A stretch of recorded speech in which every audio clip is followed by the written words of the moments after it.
असुर राजा महाबली प्रहलाद के पोते और विरोचन के पुत्र असुर जाति के प्रमुख नेता थे। वे ऋषि शुक्राचार्य से परामर्श करके देवताओं के राजा इंद्र को हराने के लिए महाभिषेक विश्वजीत यज्ञ करते हैं। फिर उन्हें 100 शेरों की शक्ति प्राप्त होती है। उनके दादा प्रहलाद की तरह वे भगवान विष्णु के प्रति समर्पित थे।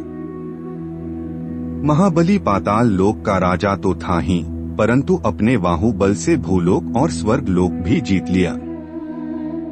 इस तरह संपूर्ण ब्रह्मांड का शासन महाबली के हाथों में आ गया। उन्होंने एक समय शांति और समृद्धि का युग शुरू किया। उसके शासन से प्रसन्न होकर पृथ्वी माता ने लोगों के आनंद के लिए बहुमूल्य फसलें उत्पन्न की। केवल एक व्यक्ति दुखी था, बाली के चचेरे भाई देवों के राजा इंद्र। इंद्र महाबली से स्वर्गलोक हार गए थे और वह अपने दिव्य राज्य को वापस पाना चाहते थे। उन्होंने भगवान विष्णु से खोया हुआ स्वर्ग उन्हें वापस दिलाने की प्रार्थना की। भगवान विष्णु बोले, राज्य जीतना चाहते हो तो अपने चचेरे भाई से लड़ो और स्वर्ग को वापस जीत लो। इंद्र ने कहा, आप तो जानते हैं वह कितना शक्तिशाली है। महाबली से युद्ध जीतने की कोई संभावना नहीं है। भगवान विष्णु ने कहा, अगर तुम्हें लड़ाई बिना स्वर्ग का राज्य चाहिए तो तुम्हारे पास केवल एक विकल्प है, दान में मांग लो, वह तुम्हें अवश्य वापस दे देगा।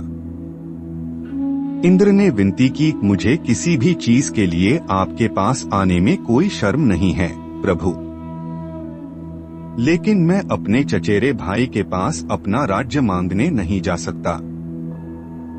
मेरी भी कोई गरिमा है प्रभु, और मुझे शंका है कि वह स्वर्गलोक जिसे उसने मुझसे जीता है ऐसे तो नहीं छोड़ देगा। मैं आपकी शरण में हूँ, मेरी मदद करें प्रभु, इंद्र ने विनती की। तब विष्णु ने निर्णय किया कि वह वामन अवतार लेंगे। महाराज बाली अपनी पत्नी से कहा, मेरे दादा प्रहलाद जब भगवान विष्णु को देखे थे वह केवल एक बालक थे। मैं 3 लोकों का राजा हूँ, फिर भी मुझे अब तक भगवान विष्णु का दर्शन नहीं मिला है। पत्नी ने कहा कि आपको भगवान को देखने के लिए बच्चे जैसे के दिल की आवश्यकता है। इन सालों में मैंने धरती को जीतने के लिए कठिन प्रयास किया और शक्ति और संपत्ति प्राप्त की, लेकिन क्या उपयोग है इनका? मैं असंतुष्ट रहता हूँ। मेरी संपत्तियां मुझे वह सुख नहीं दे सकती है जो मैं चाहता हूँ। मुझे लगता है कि मैं सब कुछ दान में दे दूं, बलि ने कहा। बलि, सबसे अधिक महत्वपूर्ण है आपकी खुशी। वह करो जो आपको अच्छा लगता है। मैं आपके साथ हूँ, उनकी पत्नी ने आश्वासन दिया। महाबली ने घोषणा की कि वह एक यज्ञ करेंगे और अपनी सभी संपत्तियों को धर्म के लिए दे देंगे। लोग दूर दूर से शानदार यज्ञ को देखने और उसके उदारता से लाभ उठाने के लिए आए। यज्ञ के बाद सम्राट ने जो कोई भी मांगा उसे दिया।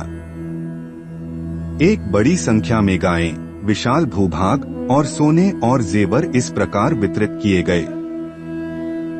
अंतिम में आए एक छोटे लंबाई के युवा ब्राह्मण। उन्हें वामन या एक बौना कहा जाता था।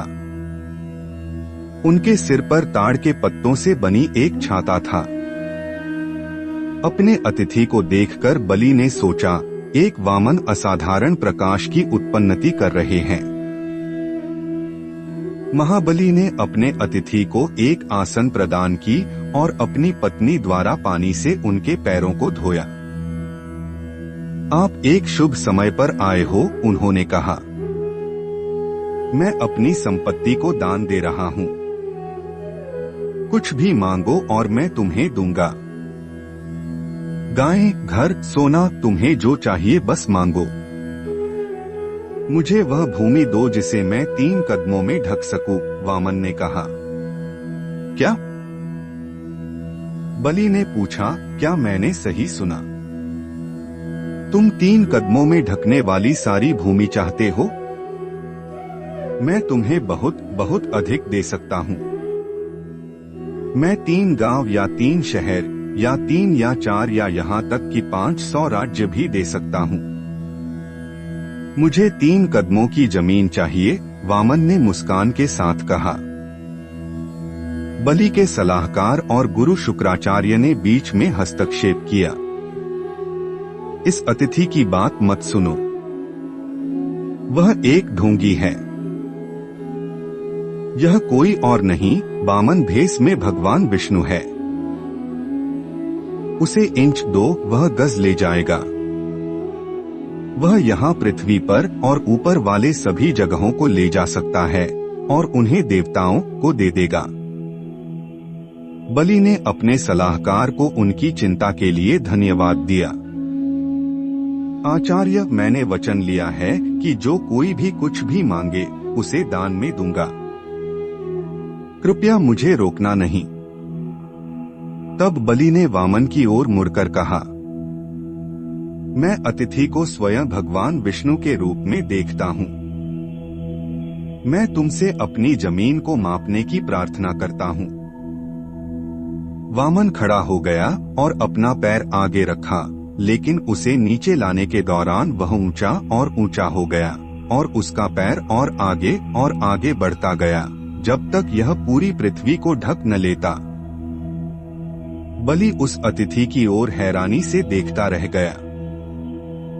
वह वामन विशालकाय बन गया था, जो आकाश को छू रहा था। मेरा अगला कदम कहाँ रखूं? वामन ने मुस्कान के साथ पूछा। अब तक महाबली को यह मालूम हो गया था कि उनका अतिथि कोई और नहीं बल्कि महाविष्णु हैं, जिनका उन्होंने पूजा की थी। उन्होंने मौन से अपनी छोटी उंगली के साथ आकाश की ओर इशारा किया। वामन ने अपना दूसरा पैर आकाश की ओर उठाया। पैर स्वर्ग को छू गया। तीनों लोकों के सम्राट को देखते हुए भगवान ने पूछा, मेरा तीसरा कदम कहाँ रखूं? सिर झुकाए आत्मसमर्पण में, हाथों को नमन की मुद्रा में, बलि ने कहा, मेरे अहंकार में मैंने सोचा कि तीनों लोकों में सब कुछ मेरा है।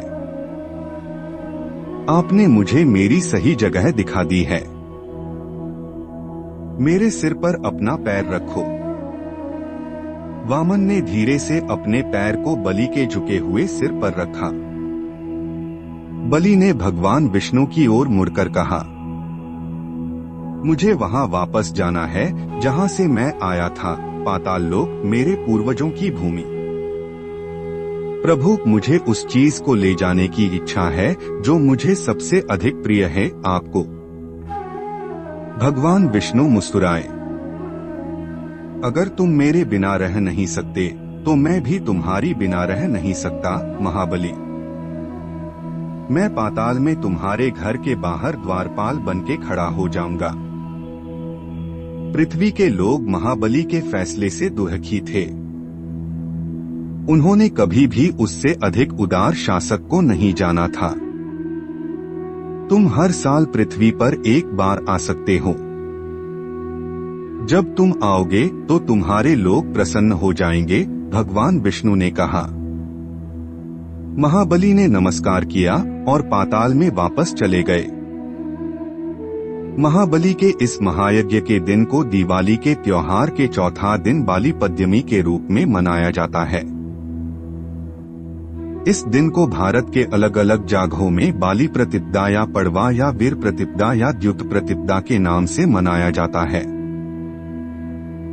महाबली जब पाताल से निकलते हैं और हरित भूमि पर चलते हैं तो केरल क्षेत्र में ओणम के रूप में मनाया जाता है। केरल के लोग ओणम के दिन अपने घरों और सड़कों को सजाते हैं, अपने घरों के सामने रंगीन कोलम या रंगोली बनाते हैं और दीपक जलाते हैं अपने राजा के स्वागत में, जिन्होंने धरती पर सर्वोत्तम और सबसे अद्वितीय शासन किया है।